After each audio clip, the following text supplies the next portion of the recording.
الله وبركاته بسم الله والحمد لله والصلاة والسلام على رسول الله وعلى آله وأصحابه ومن والاه وبعد فقد قال الله تعالى في التنزيل العزيز وفرقانه القديم أعوذ بالله من الشيطان الرجيم بسم الله الرحمن الرحيم وأتم الحج والعمرة لله صدق الله العظيم وقال رسول الله صلى الله عليه وسلم تابعوا بين الحج والعمرة فإنهما ينفيان الفقر والذنوب كما ينفي الكير خبث الحديد والذهب والفضة وليس للحجة المبرورة ليس له جزاء إلا الجنة أو كما قال عليه الصلاة والتسليم।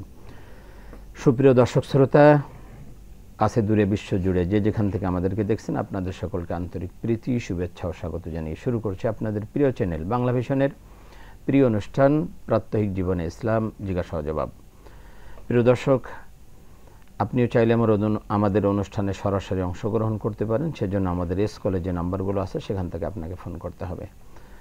দর্শক, আপনারা অবগত আছেন যে প্রতি বৃহস্পতিবার ঠিক এই সময় আমরা আপনাদের সামনে উপস্থিত হই, সমসাময়িক গুরুত্বপূর্ণ এবং জীবন ঘনিষ্ঠ কোনো বিষয় নিয়ে আলোচনা করি এবং আপনাদের প্রশ্ন জবাব দিয়ে থাকি। আজও আমরা তেমন একটি গুরুত্বপূর্ণ বিষয় নিয়ে আলোচনা করব, আর তা হলো হজ এবং উমরার ফজিলত। প্রত্যেকটা ইবাদতের ফজিলত আছে, হজ এবং উমরার ফজিলতকে আমরা সে বিষয়ের উপর আলোচনা করব। হজ অত্যন্ত গুরুত্বপূর্ণ একটা ইবাদা। এটা ইসলামের যে 5টি মৌলিক স্তম্ভ তার একটি হলো এই হজ। আমরা জানি ইসলামের 5টি মৌলিক স্তম্ভ হলো, প্রথম হলো ঈমান, এরপরে হলো নামাজ, রোজা, হজ, যাকাত, এই 5টি। তো হজ হলো তার মধ্যে একটি। যার সামর্থ্য দিয়েছেন আল্লাহ পাক, যাকে সামর্থ্য দিয়েছেন আর্থিকভাবে এবং শারীরিকভাবে সচ্ছল, এই ব্যক্তির জন্য জীবনে অন্তত একবার হজ করা ফরজ, আর উমরা এটা সুন্নাহ। সুতরাং আসুন আমরা এই বিষয়ে আলোচনা শুনব যে আমাদের জীবনে দুনিয়া আখিরাতে কত কল্যাণ রয়েছে এই হজের বিষয়ে। এই বিষয়ের উপর আলোচনার জন্য দেশের বরেণ্য দুজন ইসলামী চিন্তাবিদ আজ আমাদের স্টুডিওতে উপস্থিত হয়েছেন। চলুন তাদের সাথে পরিচিত হই। আমার ডানে রয়েছেন বিশিষ্ট ইসলামী চিন্তাবিদ, শিক্ষাবিদ, গবেষক এবং মিডিয়া ব্যক্তিত্ব হযরত মাওলানা শরীফ মোহাম্মদ আবু হানিফ, প্রিন্সিপাল, ঢাকা নিসার কামিল মাদ্রাসা। আসসালামু আলাইকুম ওয়া রাহমাতুল্লাহি ওয়া বারাকাতুহু। ওয়া আলাইকুম আসসালাম ওয়া রাহমাতুল্লাহি ওয়া বারাকাতুহু। আমাদের সাথে আরও একজন অত্যন্ত পণ্ডিত ব্যক্তি রয়েছেন, বিশিষ্ট মিডিয়া ব্যক্তিত্ব এবং লেখক এবং গবেষক হযরত মাওলানা ডক্টর মোর্শেদ আলম সালেহি, মুহাদ্দিস, দুরবাটি মদিনাতুল উলুম কামিল মাদ্রাসা। আসসালামু আলাইকুম ওয়া রাহমাতুল্লাহি ওয়া বারাকাতুহু। ওয়া আলাইকুম আসসালাম ওয়া রাহমাতুল্লাহি ওয়া বারাকাতুহু। জি, আপনাদের উভয়কে আহলান সাহলান। আমি প্রথমে শরীফ মোহাম্মদ আবু হানিফ আপনার কাছে আসছি। আল্লাহ রাব্বুল আলামিন হজ সামর্থ্যবান ব্যক্তির উপর ফরজ করে দিয়েছেন, জীবনে অন্তত একবার হজ করা ফরজ। আর ওমরা সে বারবার করতে পারবে, হজ ইচ্ছা করলে বারবার করতে পারবে, সেটা সুন্নাহ হিসেবে আদায় হবে। এর ফজিলত কি আসলে এবং এর গুরুত্বটা আমাদের জীবনে, এই বিষয়টা যদি আপনি একটু।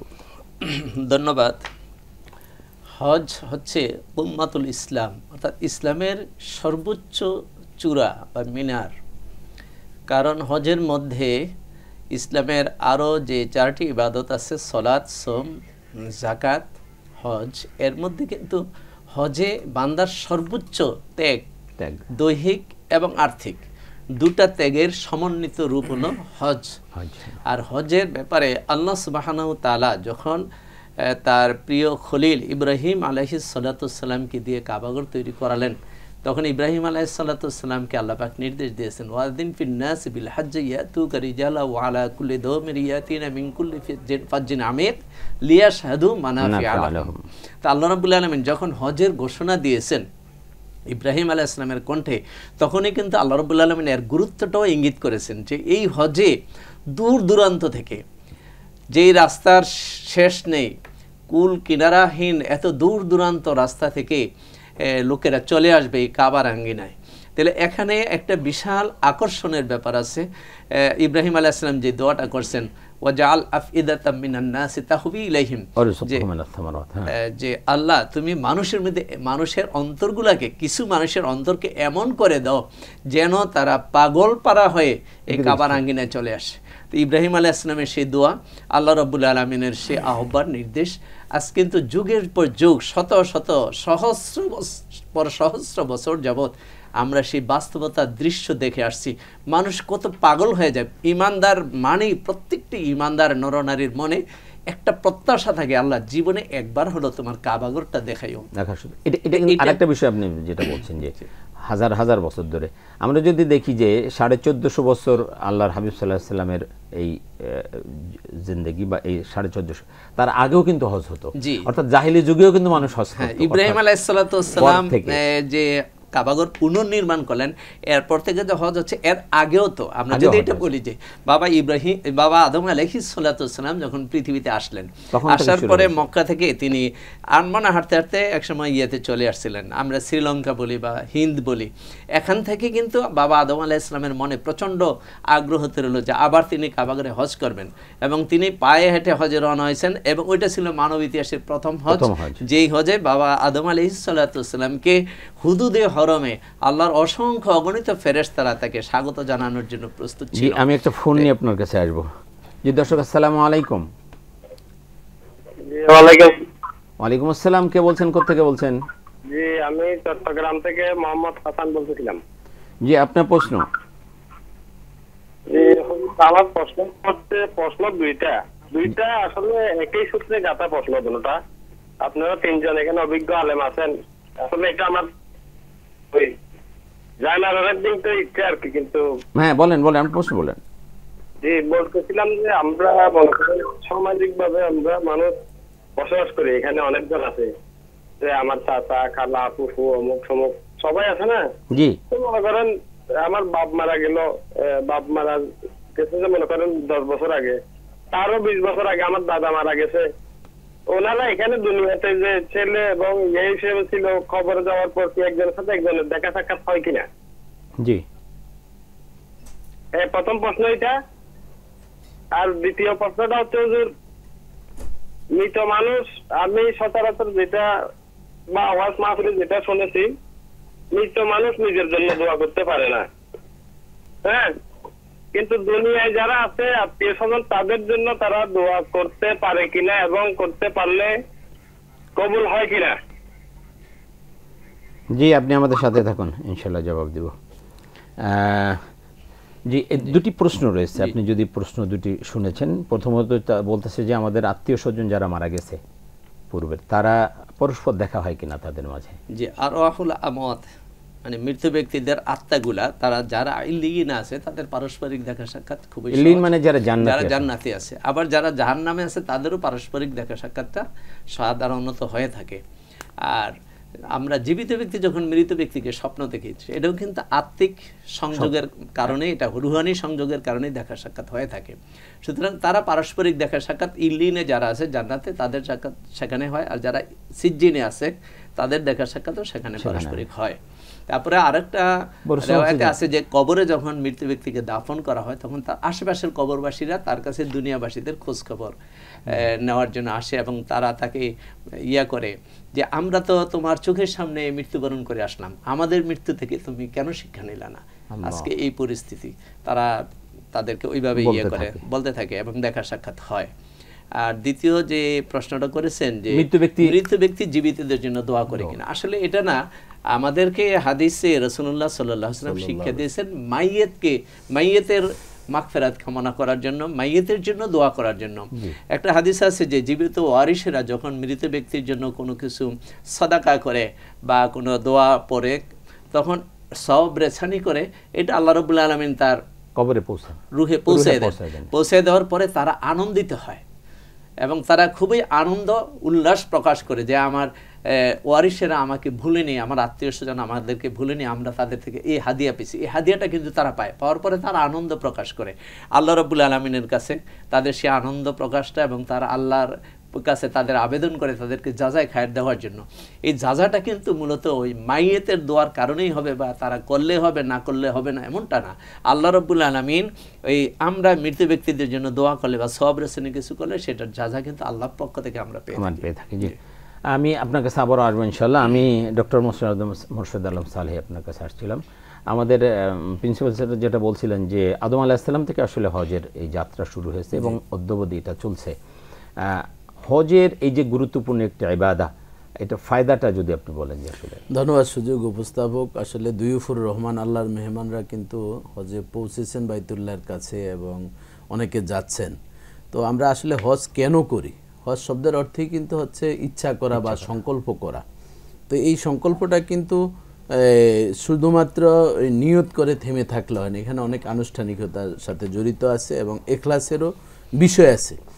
এখলাস যতক্ষণ পর্যন্ত পরিপূর্ণ না হবে, কামালিয়াত না হবে, ততক্ষণ পর্যন্ত এই নেয়ামত পাওয়া যাবে না। রাইট। এবং দেখুন এই যে ওয়াজ্জিন ফিন্নাসে বিল হজ, ইব্রাহিম খলিলুল্লাহ আজ থেকে প্রায় 4,500-5,000 বছর আগে দাওয়াত দিয়েছেন।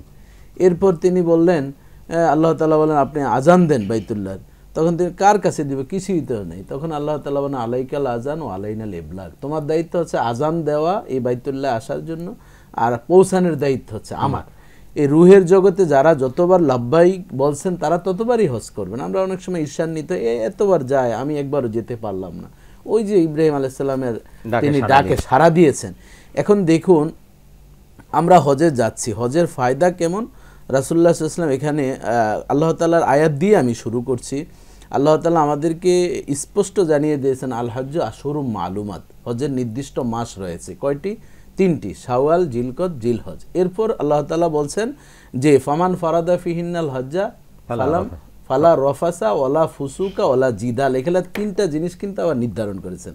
রাফাস করতে পারবে না, অর্থাৎ জৈনাচারমূলক এই ধরনের আচার ভঙ্গি কথাবার্তায় যাতে না হয়, এবং ফুসুক বলতে নাফরমানি, আল্লাহ এবং রাসূল ইসলাম বিরোধী কোনো কাজ করা যাবে না, ওলা জেদালা ঝগড়া করা যাবে না।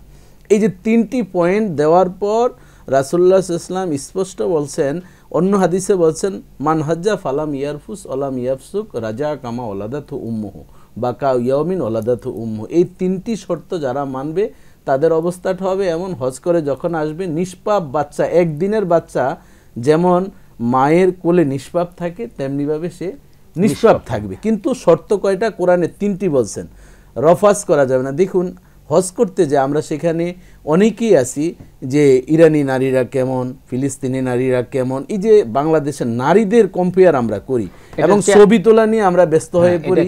আরেকটা বিষয় হলো যে এখানে অনেক গীবত শিকায়ত করা হয় একসাথে বসে বিভিন্ন ধরনের, যেটা হারাম, একেবারে হারাম, যেটা মানে এমনিতেই তো আল গীবাতু আসাদ্দু মিনাল জিনা, ব্যভিচারের থেকে ভয়ঙ্কর। এই যে গীবতটা আমরা করছি এটিও কিন্তু আপনার এই যে ফুসুকের অন্তর্ভুক্ত। হ্যাঁ, কারণ এই যে আমরা ফাসিকি দেশে বসেও করলাম, সেখানে গিয়ে অনেক সময় আবার ইমামরা কিভাবে নামাজ পড়ছেন, কার জামা টাকনুর নিচে আছে, আবার কে কিভাবে মুয়াজ্জিন সাহেবরা আজান দিচ্ছে, মানে ভুল ত্রুটি চর্চা করে, তখন কিন্তু আপনি ওই যে হাদিসের অন্তর্ভুক্ত যে আপনি গুনাহ মাপ অবস্থায় আসবেন একেবারে দুগ্ধদাস সন্তানের মতন, এটি কিন্তু কখনো কল্পনাও করা যায় না। আর আরেকটি বিষয় হচ্ছে যেটি সবচেয়ে ভয়ঙ্কর, ওলা জেদালা, আল্লাহ রাসূল বলছেন ঝগড়া কিন্তু মুহূর্তে মুহূর্তেই হয়। যেমন একটা রশি টানার নিয়েও আমরা কিন্তু সেখানে কথা কাটাকাটি হয়, ছোটখাটো বিষয় নেই। এটা আমি একটা জিনিস বলি কি, যে আসলে শয়তানের একটা প্রচেষ্টা তো থাকেই যে কি করে হজটা নষ্ট করা যায়। শয়তান তো এটা চাইবেই, কারণ সত্যিকারে প্রপারলি যদি হজ করে তাহলে সে জান্নাতি, সত্যিকারের হজ করলে তার সব গুনাহ মাফ হয়ে যাবে। এই জন্য শয়তান চায় হজটা কিভাবে নষ্ট করা যায়। তো শয়তান তো জানে যে সে রফাস করবে না, রফাস করবে না, তারপরে প্রকাশ্য বড় কোনো গুনাহ করবে না। তাহলে কি করা যায়? ছোট ছোট কাজ গুনাহ দিয়ে ওদেরকে হজ নষ্ট করতে হবে, জিদাল, ঝগড়া বাঁধায় দাও। শয়তান কিন্তু ওইখানে আমরা অনেকে মনে করি যে মক্কায় বুঝি শয়তান নাই। আমার তো মনে হয় হজের সময় মানে ইবলিস সহ তার সব যেখানে যত ভালো কাজ সেখানে কিন্তু ততই খারাপ বা মানুষরূপী শয়তান বা মূল যে ইবলিসের সহচররা থাকে। আপনি দেখেন মিনার তাবুতে যখন থাকে, যেটা আমি এমনিতে আমরা গুরুত্ব ফজিলত সবারই কম বেশ জানা আছে, কিন্তু মূল যে পয়েন্টগুলোতে সমস্যা, যখন মিনা ময়দানে আপনি যাবেন ছোট্ট ছোট্ট আপনার বিছানা থাকে, সর্বোচ্চ সেটা 1 হাত বা এর চেয়ে একটু 2 ইঞ্চি বেশি হতে পারে। তো আমাদের মতন যারা হেলদি দেখা যায় সে 2টা দখল করে, একটু যে কষ্টের জায়গা, এটা ইবাদত না। এই জন্য সেখানে আমার যতটুক জায়গায় ততটুকু আমার ব্যবহার করতে হবে। এবং আরেকটি আমি হাজী সাহেবদের উদ্দেশ্যে বলবো, যারা হজ করতে যাবেন তারা কখনো 5 স্টার হোটেলে থেকে ওই হজ কোনোদিন আপনার সঠিকভাবে কামা হক্কু হবে না। কারণ যখন আরাম আয়েশ হবে তখন কিন্তু দেখা যায় এমনভাবে ঘুম আসবে, জামাতে নামাজ পড়ে 1 রাকাত নামাজে যদি 1 লক্ষ রাকাতের সওয়াব হয় বাইতুল্লাহ, আর ওই আরাম হিমেল হাওয়ার ভিতরে থাকলে সেটা কোনোদিন হবে না। এই বিষয়গুলো আমাদের খেয়াল রাখতে হবে। আপনার সাথে আমি এখানে একটু দ্বিমত পোষণ করতে পারি। আমি এমন হাজী সাহেব দেখছি 5 স্টার হোটেলে ঠিকই সিট নিছে, কিন্তু 18 ঘন্টা বাইতুল্লাহতে পড়ে থাকে। সেটা তো থাকবে, কিন্তু মানে অধিকাংশ এটা ইল্লা মাশাআল্লাহ এরকম আছে। আবার অনেকে আছে, আপনি যে এই কথাটা আমি বলতে চাচ্ছিলাম, আমরা হজে যে এই যে যে গীবত, পরচর্চা, পরনিন্দা না করে আমরা কতটুকু তসবিহ তাহলিল করতেছি, কত ইবাদত। আচ্ছা 1 লক্ষ রাকাত, 1 রাকাত নামাজ পড়লে 1 লক্ষ রাকাতের সওয়াব হবে, তাহলে কি একবার সুবহানাল্লাহ বললে 1 লক্ষ বার বলার সওয়াব হবে না? অবশ্যই হবে। 1 টাকা দান করলে কি 1 লক্ষ টাকা দান করার সওয়াব হবে না? অবশ্যই হবে। একবার কোরআন খতম করলে কি 1 লক্ষ কোরআন খতম করার সওয়াব হবে না? অবশ্যই হবে। তাহলে এই কাজগুলি আমরা কেন করি না? এই কাজগুলো আমাদের না করার কারণ হচ্ছে আমাদের যে নৈতিক অবক্ষয় হয়েছে। এই হজ করতে যাওয়ার আগে আমরা সেই ট্রেনিংগুলো নিচ্ছি না। কারণ এখানে দেখেন উমরার বিষয়, যেহেতু আমাদের আজকে টপিক্সটা কিন্তু হচ্ছে উমরা ও হজ পালনের ফজিলত, এখানে আল্লাহ রাসূল স্পষ্ট মোটা দাগে বলছেন আল উমরাতু ইলাল উমরাতে কাফারাতুন লিমা বাইনাহুমা। এক উমরা থেকে আরেক উমরা, সেটা চাই আপনি বছরের হিসাব যদি রমজান টু রমজান করেন, রমজানের উমরার কথা আল্লাহ রাসূল বলছেন সেটি হজের সওয়াব আল্লাহ তাআলা দান করেন। তাহলে রমজান থেকে আরেক রমজানের আগ পর্যন্ত এখানে মুহাদ্দিসিন বলে শাহ ওয়ালিউল্লাহ মুহাদ্দিস দেহলভী রহমতুল্লাহ আলাইহি এবং আল্লামা মোল্লা আলী কারি রহমতুল্লাহ আলাইহি বলেন যে এ দিয়ে সগীরা গুনাহ উদ্দেশ্য করা হয়েছে, সমস্ত সগীরা গুনাহ আল্লাহ তাআলা তার মাফ করে দিবেন। এরপর দ্বিতীয় অংশের যে বিষয়টি হচ্ছে আল হজ্জুল মাবরুর লাইসা লাহুল জাযাউ ইল্লাল জান্নাহ, যে রফাস ফুসুক জেদাল, ঝগড়া করবে না, নাফরমানি কাজ করবে না, জৈনাচারমূলক কোনো কথা অঙ্গভঙ্গিতে সে প্রকাশ করবে না, তার হজটা আল্লাহ তাআলা কবুল করবেন। এবং এই কবুলিয়াতের সর্বশেষ স্তর হচ্ছে আমাদের মূল টার্গেট জান্নাত। আল্লাহ তাআলা তাকে জান্নাত দান করবেন। তাহলে এই জান্নাত খোঁজার জন্য আমাদের হজ্জের যে প্যাকেজটা রয়েছে, হজ্জের ফরজ, ওয়াজিব এবং কি এহরাম অবস্থায় কি কি কাজ করলে এহরামের ক্ষতি হয় এবং দম দিতে হয়, এই বিষয় কিন্তু মাসআলা জেনে কিন্তু হজ করতে যাওয়া উচিত। না হলে কিন্তু আমাদের বিভিন্ন ক্ষেত্রে ক্ষেত্রে আমি হজ করে আসলাম, কিন্তু কোন অবস্থায় কোন একটি আমলের কারণে আমার হজ নষ্ট হয়ে যাচ্ছে সেটা আমি জানি না। চমৎকার বলছিলেন। আমি আবারও আপনার কাছে আসবো। আমি আসছি মাওলানা শরীফ মোহাম্মদ আবু হানিফ, আপনার কাছে একটা ফোন নিয়ে আসবো। দর্শক আসসালামু আলাইকুম। হ্যালো, আসসালামু আলাইকুম। ওয়ালাইকুম আসসালাম ওয়া রাহমাতুল্লাহ। কে বলছেন, কোথা থেকে বলছেন? অপু বলছিলাম দিনাজপুর থেকে। জি অপু, আপনার প্রশ্ন। আমার প্রশ্ন রয়েছে 3টি। প্রথমত আমার জানতে চাই যে সামনে তো কুরবানি, তো কুরবানিতে অনেকে তো এই যে শরীকে যে কুরবানিটা দেয়া হয়, তো এখানে তো আসলে কয়েকজনের ভাগ থাকে, তো অনেকের কাটটা হালাল কাটটা হারাম বা স্বচ্ছ কিনা এটা অনেক সময় জানা থাকে না। তো সেই ক্ষেত্রে যদি কোনোটা হারাম থাকে, হারাম টাকা থাকে কারো, সেই ক্ষেত্রে না জানার কারণে সেখানে করণীয়টা কি হবে বা সেই কুরবানিটা কবুল হবে কিনা, এটা একটা জানার রয়েছে। আরেকটা হচ্ছে কোরআন ও হাদিসের আলোকে আসলে কুরবানি বন্টনের সঠিক নিয়মটা একটু জানতে চাই। আর শেষ প্রশ্ন আমার আরেকটা, যে অনেকে ফ্রিজে রেখে যে মাংস খাওয়া হয়, এটা খাওয়া যায় কিনা? কোনটা খাওয়া যায় কিনা? ফ্রিজে রেখে অনেকে মাংস। জি জি জি, বুঝতে পেরেছি। জি, আপনি আমাদের সাথে থাকুন। চমৎকার 3টি একদম আমাদের জীবন ঘনিষ্ঠ 3টি প্রশ্ন করেছেন। আমি ডক্টর সালেহ আপনার কাছে আসছি, যে বলছেন যে শরীকে কোরবানি করলে 7 জন 5 জন একসাথে কোরবানি করতেছে, এখানে কারো টাকা যদি হারাম হয় তাহলে কি হবে?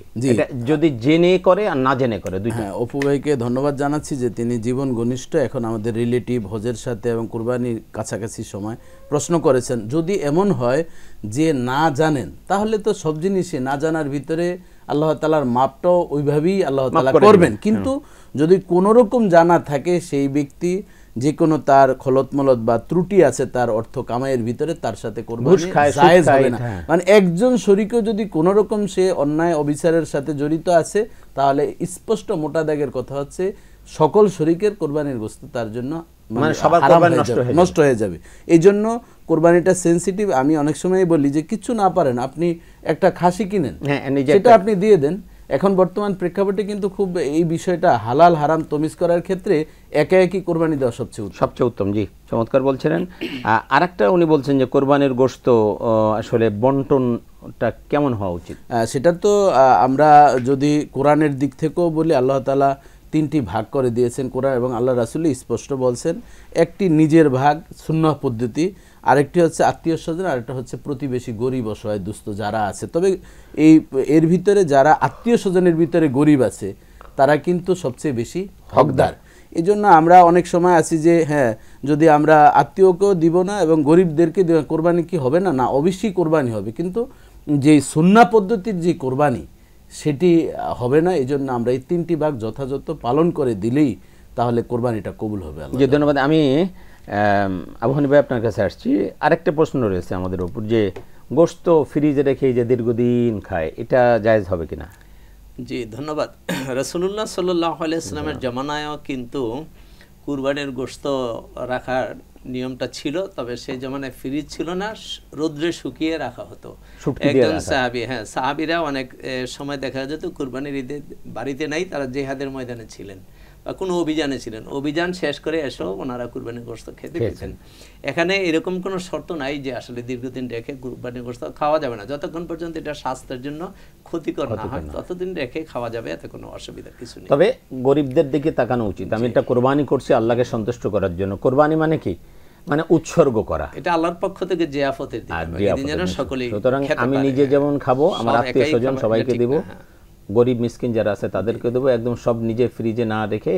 এটা এর সাথে আমি একটু বলি, এই কোরবানির সময় আসলে ফ্রিজ ক্রয় করার একটা মানে বিশাল একটা মানে রমরমা পরিবেশ। এই জন্য গোস্ত তো সারা বছরই পাওয়া যায়, এই যে ফ্রিজিং করে অনেকে ভাবে কি এই যে কোরবানির গোস্তটা যে দীর্ঘদিন এটা শেফা রোগের, আর হ্যাঁ ঠিক আছে শেফা, কিন্তু এই আরোগ্যটার একটা সীমাবদ্ধতা আছে। অনেক ফোকাহে কেরাম বলছেন সেটির মেয়াদ 1 মাস হতে পারে, এরপরে যদি আপনি রাখেন সেটা দেখা যায় আপনি ভোগ বিলাসিতার জন্য রাখছেন, এরপরে এটার শেফার অন্তর্ভুক্ত মানে জায়েজ হলেও এটা অনুচিত। কিছু বিষয় আছে যে জায়েজ, কিন্তু গরিবদের দিকে তাকাতে হবে। আমার প্রতিবেশী, আমার গরিব আত্মীয় স্বজন, গরিবদের যে হকটা 2 ভাগ, ওটা দেওয়ার পরও তো অনেকের আছে যে 3 ভাগের 1 ভাগই নিজে রাখলেন, সেটা অনেক রেখে খেতে পারে। জি ধন্যবাদ। আমি আবু হানিফা আপনার কাছে আসছি। আপনি যে আলোচনা ছিলেন যে শুরু হয়েছিল সেই বাবা আদম থেকে, এবং তিনি পায়ে হেঁটে শ্রীলঙ্কা থেকে একদম পায়ে হেঁটে হজ করেছিলেন, এবং জানা যায় যে আদম আলাইহিস সালাম জীবনে 40 বার বোধহয় হজ করেছেন, 40 বার। যে আপনি যদি বলতেন সেটা। যে আদম আলাইহিস সালাম তো তিনি সাকেনে মক্কায় ছিলেন, রাইট, এবং যতদিন উনি সুযোগ ছিল হজ করেছেন, এটা আমরা সঠিক এটা জানি না।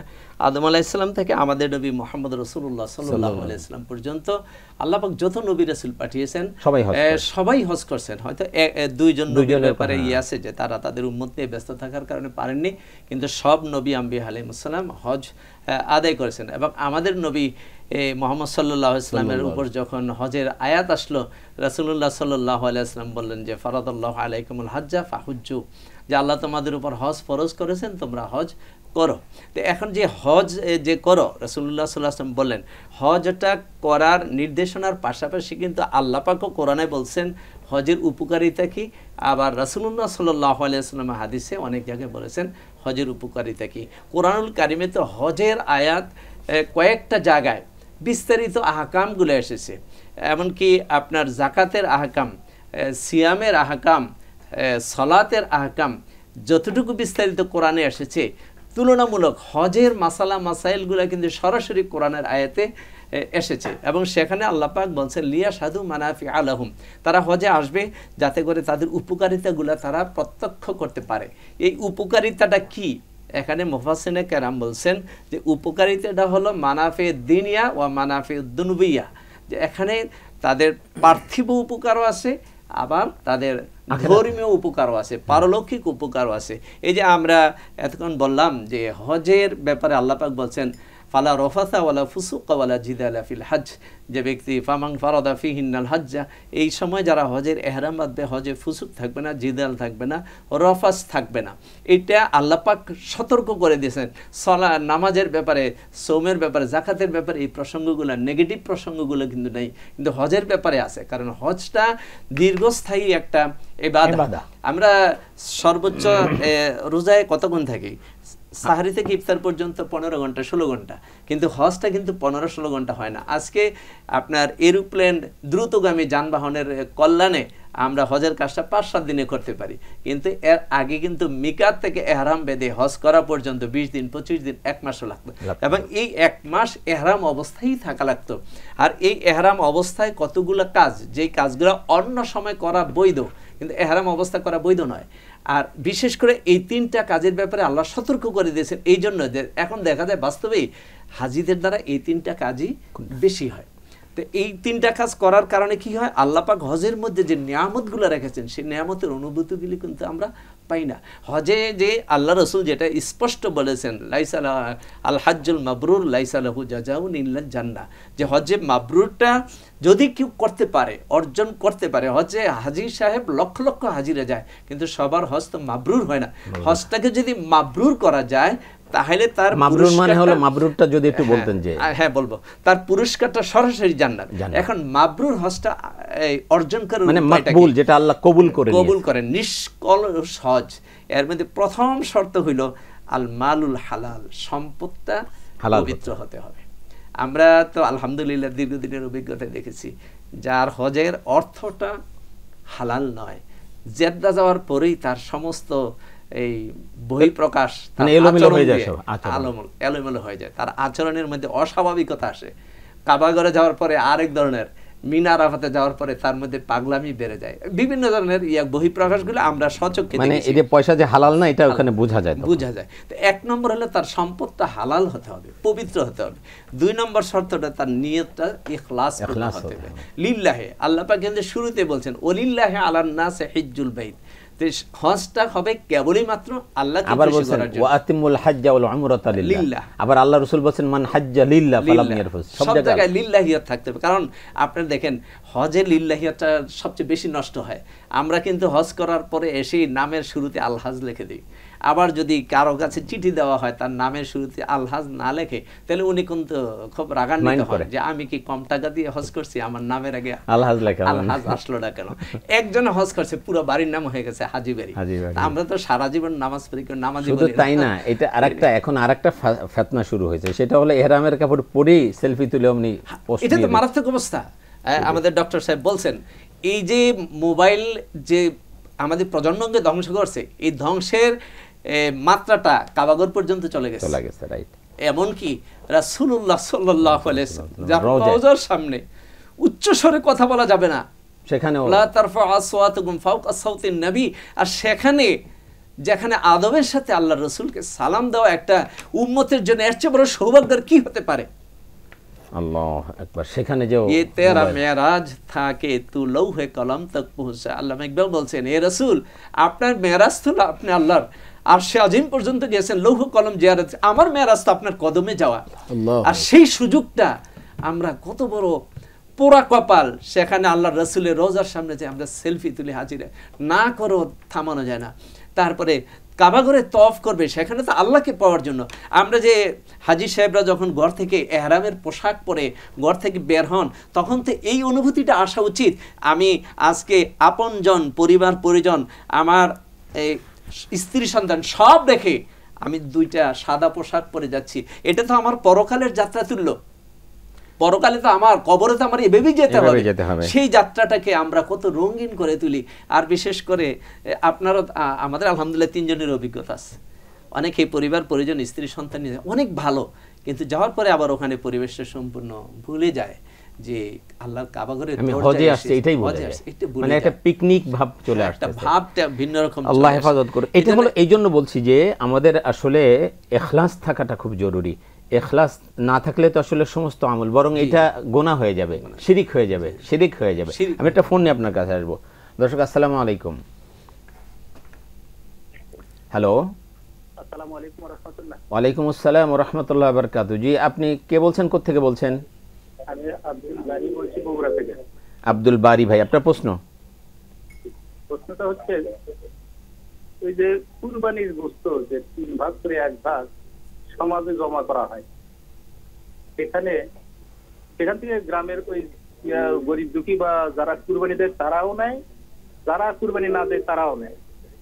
এই পদ্ধতিটা কোরআন ও সুন্নাহর ভিত্তিতে সঠিক কিনা, এবং যে কুরবানি দিল তার কুরবানিটা হইল কিনা? জি, আপনি আমাদের সাথে থাকুন। আব্দুল বারী ভাই বগুড়া থেকে, আপনি শুনেছেন যে এটা কোন এলাকা আছে যে সমাজে জমা দিতে হয়, সমাজে আছে। এখন বিষয়টা আমাদেরকে জানতে হবে যে কুরবানি করাটা ওয়াজিব, কিন্তু 3 ভাগ করে গোশত বন্টন করাটা ওয়াজিব না, এবং এটা বাধ্যতামূলক না, এটা মুস্তাহাব। রাসূলুল্লাহ সাল্লাল্লাহু আলাইহি ওয়াসাল্লাম এটা করেছেন। এখন যা একটা সামাজিকভাবে যখন গোশত 3 ভাগের 1 ভাগ নিয়ে যাওয়া হয়, এখানে কিন্তু দেখতে হবে যিনি কুরবানি দিলেন তিনি এখানে খুশি মনে সন্তুষ্ট চিত্তে দিলেন, সন্তুষ্ট চিত্তে 3 ভাগের 1 ভাগ সমাজে দিলেন কিনা? যদি না দেয় তাহলে, যদি তার সন্তুষ্ট চিত্তে দেওয়া না হয়, তাহলে এটা কিন্তু সমাজকর্তা যারা, এটা কিন্তু তারা এখানে দায়ী থাকবেন, এটা কিন্তু তারা দোষী হবেন। এমনটাও তো হতে পারে যে তিনি কুরবানি দিয়েছেন, কিন্তু তার পরিবারের লোক সংখ্যা অনেক বেশি, তার সন্তানাদি নাতিপুতি অনেক বেশি, যাদের চাহিদা বেশি, যে গোটা কুরবানির গোশতটা হলে তারা 2 দিন 1 দিন খেতে পারবে, এমনটাও তো হতে পারে। বা তার আত্মীয়, তার আপন ভাই এই গ্রামে থাকে না, অন্য গ্রামে, তার বোন অন্য গ্রামে, তারা কুরবানি দিতে পারেনি, তাদের সন্তানদের জন্য গোশত প্রয়োজন। এই জন্য এই বিষয়গুলো সামাজিকভাবেই এই 3 ভাগের 1 ভাগ নিয়ে নিতে হবে, দিতে হবে। এইটা রাসূলুল্লাহ সাল্লাল্লাহু আলাইহি ওয়াসাল্লামের মানে এই আমল ছিল না, এটা সুন্নাহ পরিপন্থী কাজ, এটা সুন্নাহ পরিপন্থী, অবশ্যই সুন্নাহ পরিপন্থী। এবং যেটা আপনি প্রথমে বলেছেন, এটা কেউ যদি দিতে কষ্ট পায়, মানে দিতে মনে কষ্ট থাকে তার, তাহলে কিন্তু এটা নেওয়াটাই জায়েজ হবে না, এটা তার উপর জুলুম হবে। সুতরাং এই সামাজিক এই পদ্ধতিটা আমাদেরকে পরিহার করাটা খুব জরুরি। আমরা অনেকে অজিবের গুরুত্ব কিন্তু একদম ফরজের কাছাকাছি। শরীয়তে কিন্তু ফরজকে ওয়াজিব বলা হয়, ওয়াজিবকে ফরজ বলা, এরকম। তো এটা ফরজের জায়গা, মানে কোরবানি করাটা ফরজের মতো একটি ইবাদত, অর্থাৎ ওয়াজিব। তো এই গুরুত্বটা আমরা বুঝি। বাট এই যে বন্টন পদ্ধতি, এটা তো একটা মুস্তাহাব নিয়ম, এটা আপনি না করলেও যে আপনার কোরবানি হবে না তা না। সুতরাং এরকম বাড়াবাড়ি করা বা এরকম একেবারে নির্ধারণ করে দেওয়াটা এটা ঠিক হবে না। যে আপনি যে কথা বলছিলেন যে আমরা যে এই যে আমরা 2টা কাপড় পরি, একটা সাদা কাপড় পরতেছি, একটা গায়ে দিচ্ছি, যে আমি পরকালের একটা যাত্রা। আর কি বলতেছি? লাব্বাইক আল্লাহুম্মা লাব্বাইক, লাব্বাইক লা শারীকা লাকা লাব্বাইক, ইন্নাল হামদা ওয়ান নি'মাতা লাকা ওয়াল মুলকু লা শারীকা। আমি হাজির, আল্লাহ আপনার দরবারে হাজির, আপনার কোনো শরীক নেই, সাক্ষ্য দিচ্ছে। মানে আল্লাহ, এতদিন আমি অনেক অন্যায় করেছি, অনেক ভুল করেছি, শয়তানের ওয়াসওয়াসায় পড়ে, দুনিয়ার প্রলোভনে পড়ে বিভিন্ন গুনাহের কাজ করেছে। আজকে সব ছেড়ে, পরিবার পরিজন, আত্মীয় স্বজন, ব্যবসা বাণিজ্য সব ছেড়ে আমি আপনার দরবারে উপস্থিত হয়ে গেছি। ব্যাপারটা তো এরকম। এবং এটা তো কবরের যাত্রার মতো। আপনার হজের সফরে কিন্তু আমরা দেখি যে আমাদের যারা মুআল্লিম থাকেন তারা বলেন সফরের সময় এই আসবাবপত্রগুলো নিয়ে যাবেন, তার মানে সফরের প্রস্তুতি হিসেবে। তাহলে আমার তো তখন মনে হওয়া উচিত যে আমি 1 মাস এই হজের সফরে যাচ্ছি, আমার এখানে সামান লাগে, তাহলে আমি যে অনন্তকালের জন্য কবরে যাব, আমার কি সামান? এই অনুভূতি কিন্তু হজ শিখে দেয়। হজের শিক্ষাটা কিন্তু অনেক ব্যাপকতা। আমরা আল্লাহর কাবাঘরের চতুর্পাশে যাই ঘুরতে থাকি, লাব্বাইক আল্লাহুম্মা লাব্বাইক বলে কাবাঘরের সামনে হাজির হই, সেখানে চতুর্দিকে ঘুরতে থাকি। ঘুরে আমি কাকে খুঁজি? মালিককে খুঁজি। আমি তো আমার মালিককে খুঁজি, আমার আল্লাহকে। সেখানে আমি আল্লাহ ঘরের চতুর্দিকে ঘুরি যে আমার আল্লাহকে খুশি করার জন্য আমি এসেছি।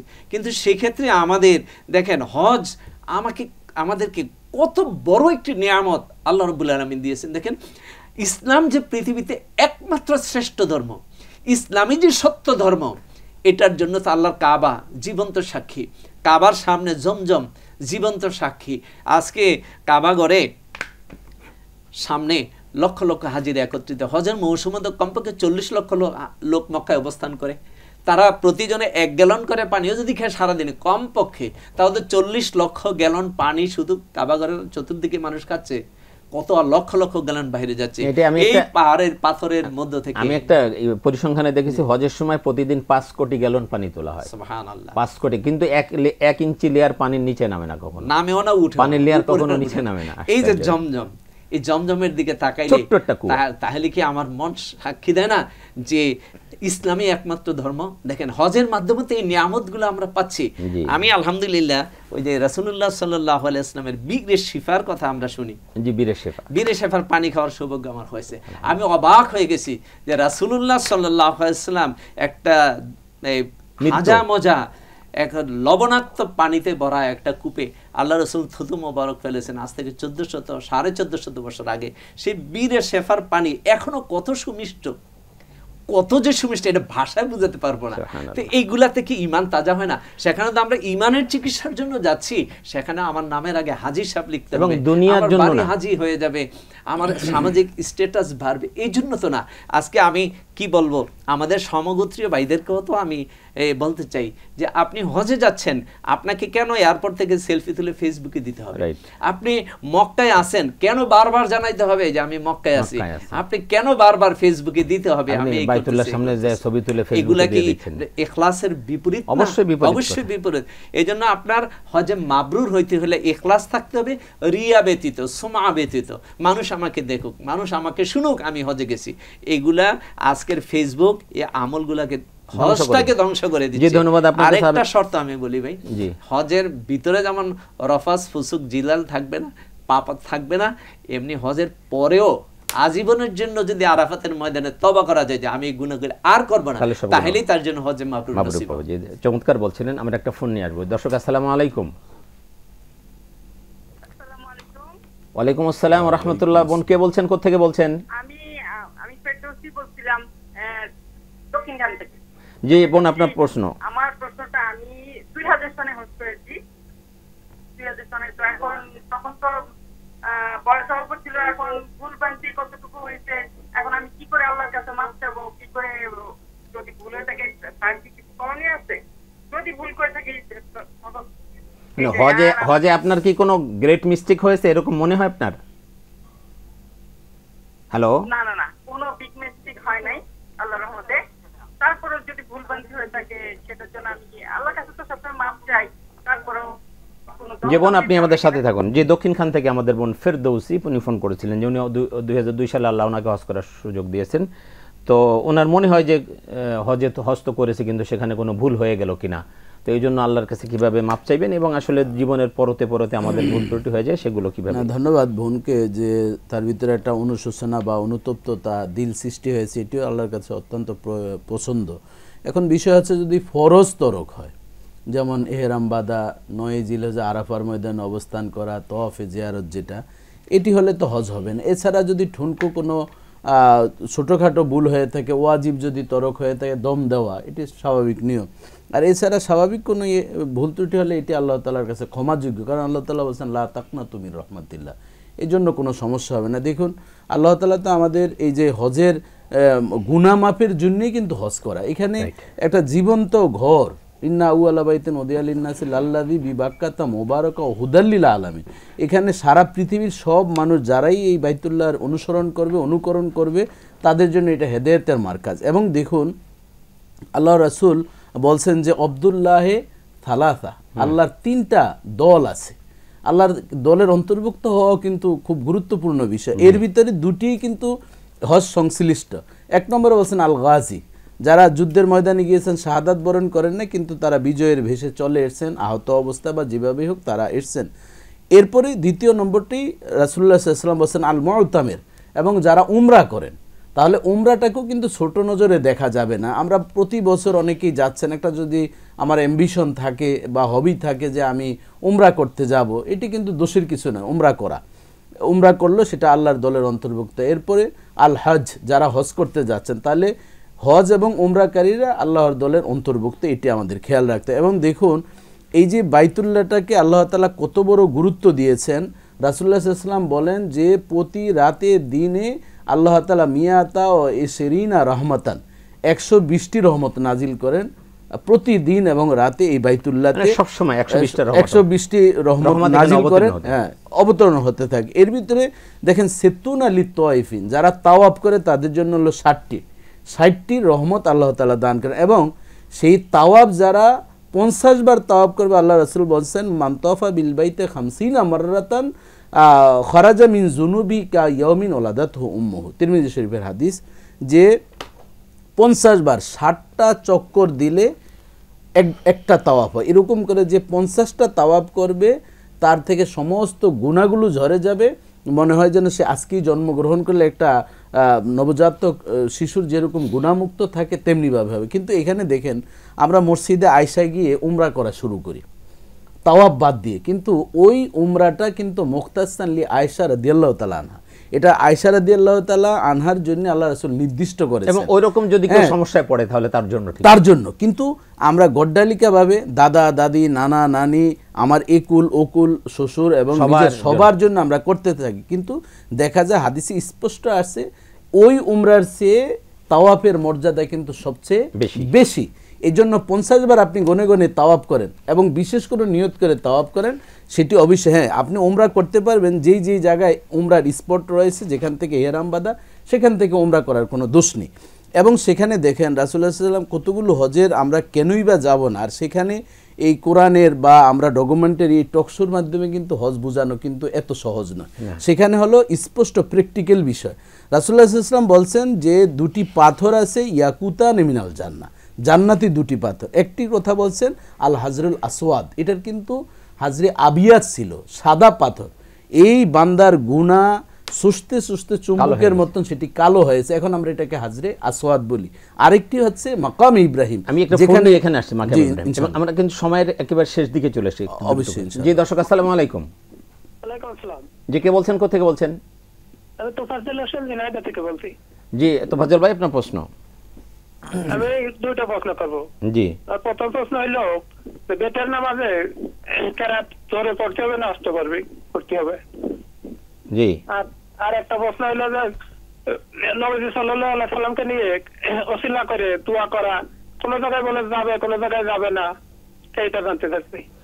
জি আপনি আমাদের সাথে থাকুন। দুটি প্রশ্ন তোফাজ্জল ভাই করেছেন। জি বেতের নামাজে যেটি রমজানে আমরা যখন তারাবির নামাজ যেহেতু জামাতে হয়, এই জন্য তারাবির নামাজ সুন্নতে মুআক্কাদা আর ভিতর হচ্ছে ওয়াজিব, সেই হিসাবে আমরা ভিতর কিন্তু আমরা জামাতে জোরে পড়ি। আর একে একই যখন পড়া হয় এটি মানে তালাফুজ করে আস্তে পড়া, অর্থাৎ নিজে যাতে শুনতে পায় এই পর্যন্ত। আর আরেকটি তিনি বলছেন রাসূলুল্লাহ সাল্লাল্লাহু আলাইহি ওয়াসাল্লাম উসিলা দিয়ে, হ্যাঁ আল্লাহ রাসূল তো হচ্ছেন আলায়া মাকাম ওয়া রাফা'না লাকা যিকরাক, আল্লাহ রাসূলের সম্মান সর্বোচ্চ। আপনি যে কোনো নেক আমলের উসিলা দিয়ে, কোনো আল্লাহর ওলির নেক আমলের উসিলা দিয়ে অবশ্যই এবং রাসূলুল্লাহ সাল্লাল্লাহু আলাইহি ওয়াসাল্লামের উসিলা দিয়েও দোয়া করা যাবে, এতে কোনো সন্দেহ নেই। আপনি যেটা বলছেন আরেকটি পাথর হলো হাজর আসওয়াদ, হ্যাঁ মাকামে মাহমুদ। এবং দেখুন এই যে মাকামে ইব্রাহিম যেটি আমরা দেখতে পাই সেটা পিতল দিয়ে একেবারে খুব সাজানো গুছানো আছে, এটি কিন্তু লিফট আবিষ্কার হয়েছে সেই ইব্রাহিম আলাইহিস সালামের মাধ্যমে। এই পাথরটি যখন ইচ্ছে করতেন উপরে নিয়ত করলে উপরে যেত, আবার নিচে নামান প্রয়োজন অনুসারে। এবং দেখুন এই পাথরটি কেমন আল্লাহ তাআলা একটি নিদর্শন, ইব্রাহিম আলাইহিস সালাম যে সেখানে দাঁড়িয়ে তিনি কাজ করেছেন, পায়ের চাপটা যেটা আছে এটা কিন্তু অরিজিনাল।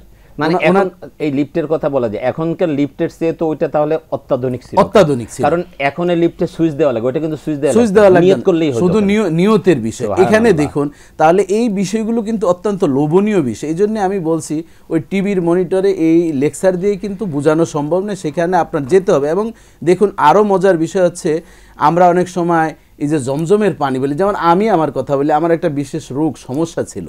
আমি যখন 2019 সালে সর্বশেষ হজে গেলাম, আমি নিয়ত আল্লাহ জমজমের পানির তো অনেক ফজিলত, লা তানজাফ ওয়ালা তাসকিল হাজিজ আল আজম। আল্লামা ইদ্রিস কামদাইলবী রহমতুল্লাহ আলাইহি সিরাতে মুস্তাফা নামক কিতাবে স্পষ্ট তিনি উল্লেখ করেছেন, আল্লাহ রাসূল বলছেন এই জমজমের পানি কেউ নষ্টও করতে পারবে না এবং পান করে শেষও করতে পারবে না, যেটি আপনি একটু আগে তথ্য দিয়েছেন। এই জমজমের পানি আমি নিয়ত করি আল্লাহ এই রোগটা থেকে তুমি তো পারো আমাকে মুক্তি দিতে, আলহামদুলিল্লাহ এরপর থেকে আমার ওই রোগটি আল্লাহ তাআলা সরিয়ে নিয়েছে। ধন্যবাদ আপনাকে।